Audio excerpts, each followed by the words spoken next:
Thank you very much, Aideen. Well, it's nice to be on this stage today.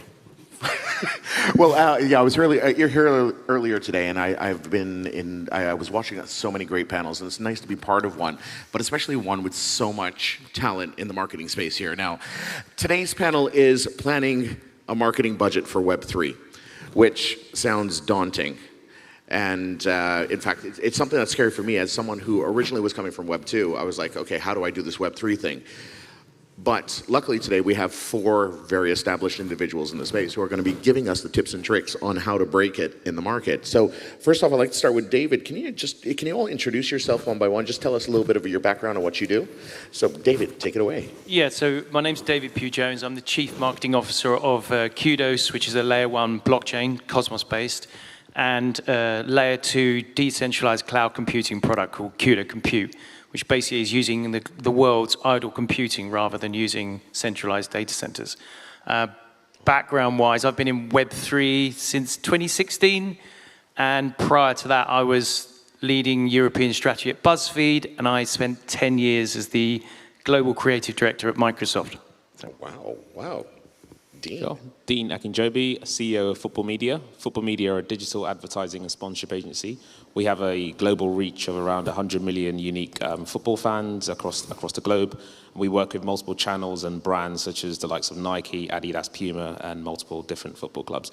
Background from a crypto side of things, I've been involved in crypto since 2010, but bought my first Bitcoin in 2010. So it was, I hope not a lot of them. So. Dinner's on him. Maybe. Hi, yes, so I'm Emmanuel Young. I'm representing Bitcoin PR Buzz, which is a paid placement specialist in crypto. So we do projects, we get them placed in mainstream media and in crypto media. A bit of background about me. 2013, I entered this space as a broker.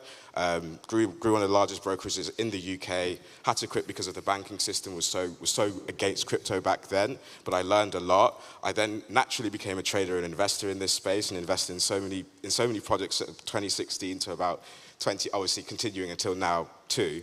But one of the things that I realized was the projects that I was investing in had no concept of marketing. They had no concept of community growth, and most of all, no concept of user acquisition from the Web 2 space, so speaking to your neighbor.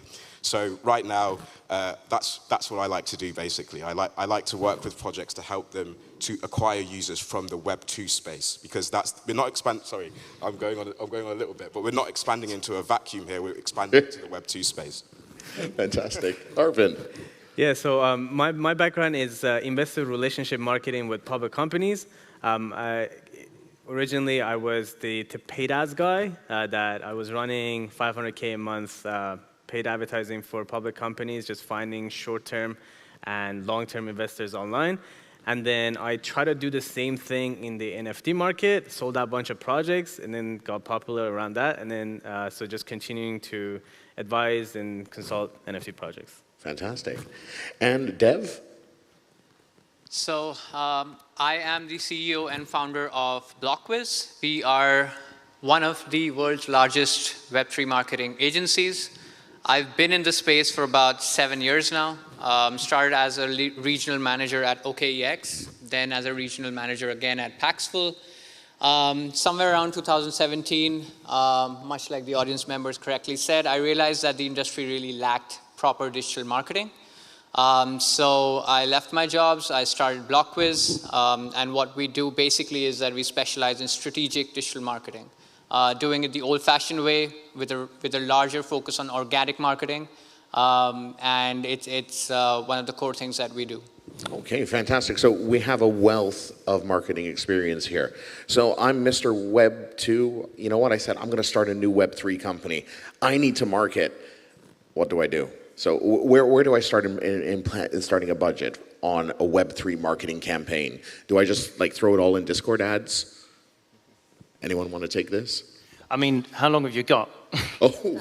and how much money have you got? Ah. So, I mean, clearly, obviously, if you're thinking about any strategy, fundamentally, and it's funny because it came up on a previous conversation earlier when they're talking about building communities and building a fan base or advocates or brand fans, whatever you want to call them, but you need those people to come with you. But the point that someone made earlier, which I thought they just nailed it, was you've got to tell the story on the product, right? What is it that you're actually selling, and how valuable is it? Because there's a lot of people that, you know, what's in it for me?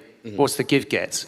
And unfortunately, in the Web3 world, there's a lot there that want to make money fast. So how do you get them on and retain them and build up that relationship with them? So, I mean, we could go into conversations about a majority of different platforms that you should try out, but you've got to know where your audience is first. Okay, Dean. Yeah, I'd agree with that. Again, in principle, I think, you know, to summarize, Web 2 is essentially about, you know, it was about pushing to, like, advertising to people. But Web 3 is about sticking. It's about creating community. So in principle, you've got to really understand, like, what your KPIs are, who you want to reach and target, but how you go about it. And it's not the traditional way of how you would actually market to a user in the Web 2 space, so to speak. You'd have to actually build community. So you have to almost, like, figure out how you earn the right for people to actually buy your product. Because I believe the fact that brands try to engage with users in the kind of Web 2 space, but whereas the user and the community are owning the brand. So you have to change that mindset of saying, I'm going to push this product to a user audience. The user audience are now going to be part of your product. So you have to change that mindset, and that's really key. If you understand that principle to begin with, that's the first thing you need to do and get that around your head. Oh, that's also, as a Web 2 guy, it's like, hold on, wait, they own my brand? Do you agree with that, Emmanuel? Yeah, well, so yeah, obviously there's what we need in with the Web3 space is we need expertise from outside to come in and say, look, these are the traditional tactics to acquire Web2 users, because that's what we're going to do. But what I would say on a more tactical level is your Web3 marketing budget is a function of two things. It's your stage and the industry standards. So in the you know, the mainstream, the Web2 enterprise space, the cost of user acquisition is between $7 to $15. In Web3, it's like 30 to 100. So that's going to be one of the factors in deciding your budget. That's, you know, because obviously you need the numbers. The second thing is the percentage you spend on your the percentage of the valuation of the company that you spend on your marketing budget. In crypto, in Web3, it can go all the way up to 100%, which is, for me, it's kind of ridiculous, but it's a function of the fact that we have to educate people to bring them into the space. So what I say, there are three basic stages in the Web3 space. There's the MVP, so the idea. That's when your target is to just establish a community. That's all it should be, establish a community. The second stage is the growth stage. So this is when you've got the beta, you've got the test net, or you're doing the mainnet, and now you need campaigns. Now you need to grow a community that's actively testing your project. Once you get to a certain stage, it's now about user acquisition. That has to be the final stage, because now it doesn't matter what is behind the technology. It doesn't matter what you've done on the testing thing. It matters what the UX is like for users of a Web2 space. So just one final thing on that. I advise some projects that are building a DeFi wallet, for example. Now, their competitors are like MetaMask, Atom, Exodus. They shouldn't be looking at those. They should be looking at Santander, HSBC, because that's what the Web2 space is used to. Okay. Now, Arvind, do you agree that it's the same sort of user acquisition cost across all products? Or, like, for example, if I was selling something in Roadblocks, it would be very different to if I was selling, I don't know, NFTs on OpenSea?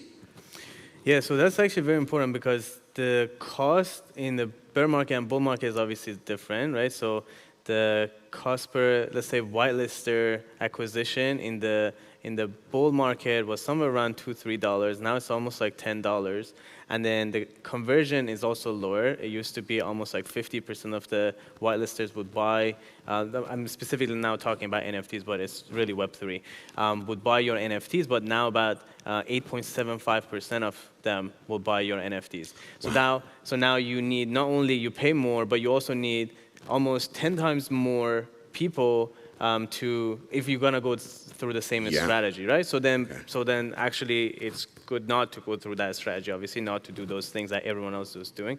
But so there's that. And then between blockchains is also different, right? So I was talking about this in the previous panel.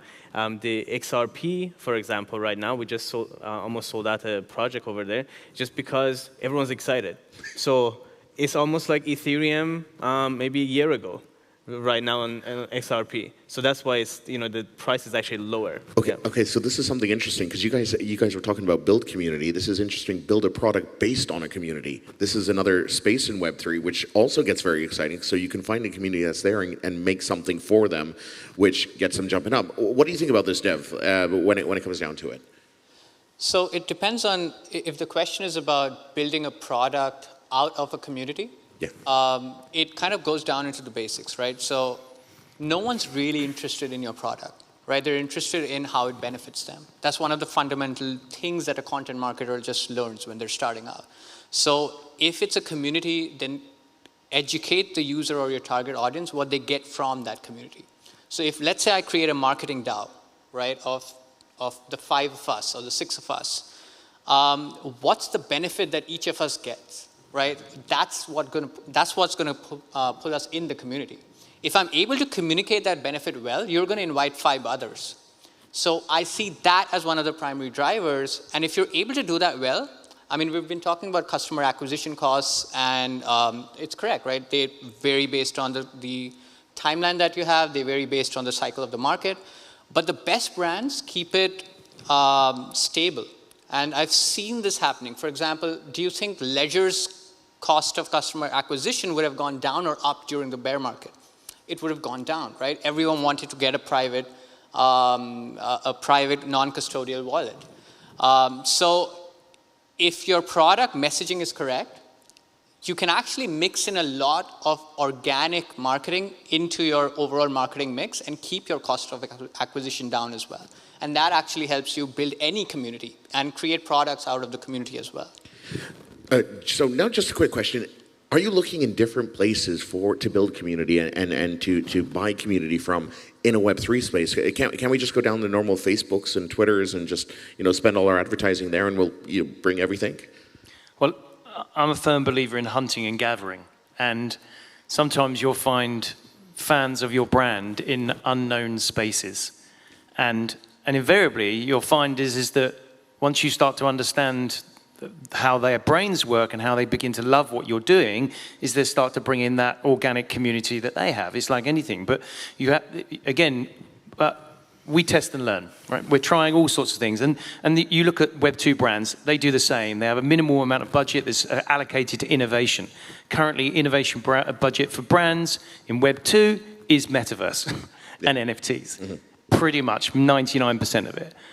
And so the same really, we're in an unknown space where there's lots of new consumers that are coming into the world, spending money, and then are trying to work out which brands they're going to begin to love again that can work alongside the ones that they live in their daily lives, whether it be on their mobile phone or any other platform that they access on a daily basis.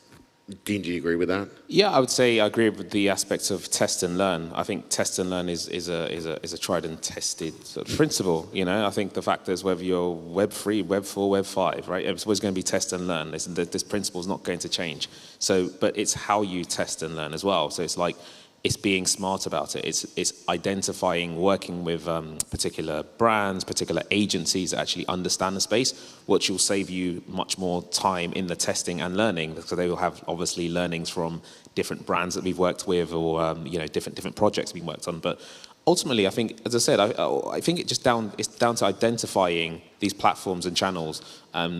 Whatever metaverse works for you, there's no written rule. You're always going to have to try to identify where these audiences are and build that community. And just think about the community first. If you can acquire one customer, and that one customer just tell somebody else, then you've done half of your job, because then your brand is actually spreading organically, and then you can amplify the marketing. Emmanuel, when it comes down to it, so we've talked about test and learn. You're finding the community, but where do we find community these days? People are telling me Discord or Telegram. Is that the only place? That's a very interesting question, actually, because Discord was not built for what it's being used for, in my opinion, in the Web3 space now. It was built for the Web2 gaming space. So you have all of these channels, and it was meant to be conversational. But people are viewing all of these channels, news, memes, all of this stuff, and information is getting lost and getting segmented. But it's still an experiment, but so I work with a company called Henny Analytics that just did the Damien Hirst, the currency NFT collection. Mm-hmm. And Interestingly, actually, of all of the collectors that bought the NFT, so the NFT was tied to a physical, about 80% of them were non-Web3 native. This was their first time buying an NFT. They were all Hearst fans before, and because of the price of a Hearst, it's 40K going higher and higher and higher, they had no access, but we made access for them. And then they discovered the NFT space and NFT art, and they were, because of its association with Hearst, because of its association with Hearst, they felt more comfortable going to seeing NFTs as a medium for art. So it's where do we find new communities, and how do we use sort of the traditional channels? Well, we find them in the Web2 space, and we experiment with, what if they're in the Web2 space already, and it's got a backing of someone like a massive influencer, it helps Web2 people feel more comfortable with the space. Oh. So would you suggest we just look at Web2, or is there a good Web3 community to take care of? Yeah, I would say right now Reddit, because of just the recent digital collectibles that they just launched.